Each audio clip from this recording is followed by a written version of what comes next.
ఈరోజు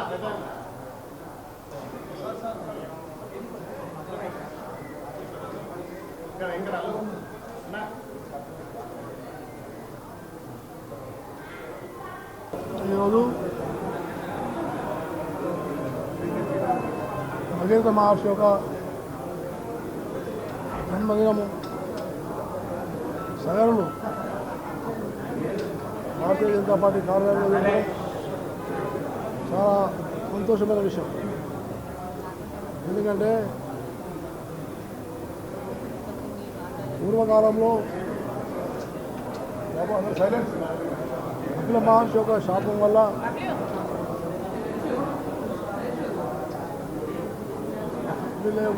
ఉన్నటువంటి మహారాజు తపస్సు చేసి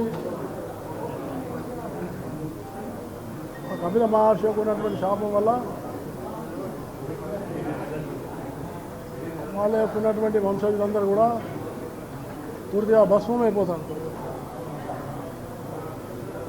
అప్పుడు ఈ భగీరథుడు తపస్సు చేసి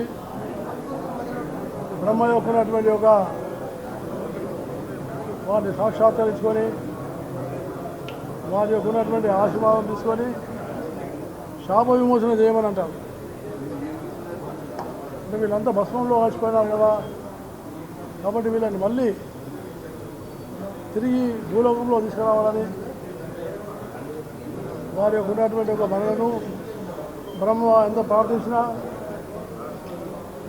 మరి ఈ గంగ అంటే భగీరథుడు అంటేనే మనకు గుర్తుకొచ్చేది గంగ. కాబట్టి ఆ గంగను భూమి మీద తీసుకురావాల్సిన అవసరం ఉంది. అప్పుడు బ్రహ్మదేవుడు వారు ఆజ్ఞించి నేను గంగను భూమిదేవికి ఇస్తే కానీ భూమి దీన్ని భరించలేదు దీని ప్రవాహాన్ని. అంటే అప్పుడు శివుని ప్రార్థిస్తాడు. బ్రహ్మదేవుడు శివుని కోరితే శివుడు అప్పుడు ఆయన జటాయుతో ఉన్నటువంటి ఒక జలాన్ని పూర్తిగా బంధించి అప్పుడు పైనుంచి కిందికి ఈ యొక్క గంగా జలాన్ని భూమి మీదకి పంపించి అప్పుడు ఎవరైతే ఈనాడు ఉన్నటువంటి సగరుడు ఇక్ష్వాక్ష వంశంలోకి ఉన్నటువంటి భగీరథ మహారాజుకు ఉన్నటువంటి ఒక వంశజులు ఉన్నారో మళ్ళీ వాళ్ళు సమాజంలో జన్మించడం జరిగింది. ఆ రకంగా ఇది ప్రాచీనమైనటువంటి కాదు. అంటే భగీరథుడు ఒక ఆధ్యాత్మికవేత్త, భగీరథుడు ఒక గొప్ప తపస్వి. కాబట్టి సగరులు ఈరోజు మన తెలంగాణ రాష్ట్రంలో 1,00,000 పైచిలకు జనాభాలో ఉన్నారు. బీసీ డి గ్రూప్లో ఉన్నారు.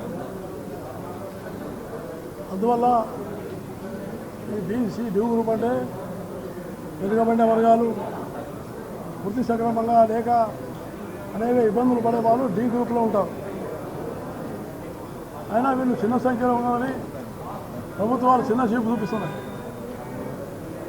అందుకనే వీళ్ళు చాలామంది కాంట్రాక్టర్లుగా ఏ రకంగానో కృషి చేస్తున్నారు. కానీ వీళ్ళు నేను కోరేది ఏంటంటే మీరు తప్పకుండా విద్యను బాగా అభ్యసించండి.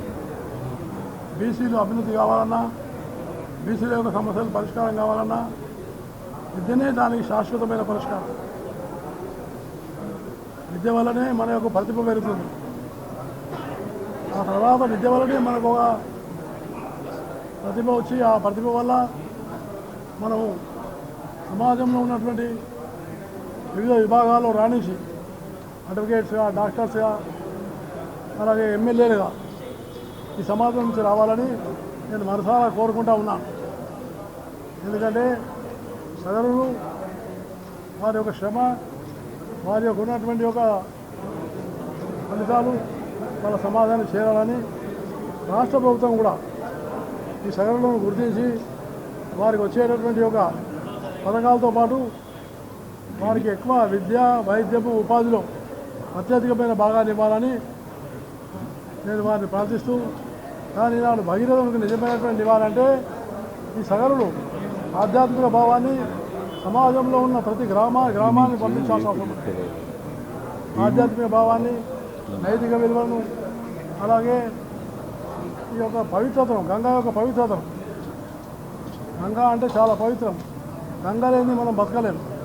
కాబట్టి నీరును వృధా కానివ్వకుండా నీటి సంరక్షణ చేయడం, ఆ నీటిని అన్ని విధాలుగా రక్షించుకొని రాష్ట్రాన్ని అభివృద్ధి తీసుకురావడం కోసం రాష్ట్ర ప్రభుత్వం కృషి చేయాలని, భగీరథ మహర్షికి ఉన్నటువంటి నివాళులు అర్పించాలని నేను కోరుతూ, భగీరథ సంఘం వాళ్ళు నన్ను ఆహ్వానించి ఈ కార్యక్రమానికి ఆహ్వానించినందుకు భగీరథ సంఘానికి కూడా నేను హృదయపూర్వకమైన ధన్యవాదాలు తెలియజేస్తూ సెలవు తీసుకున్నాను.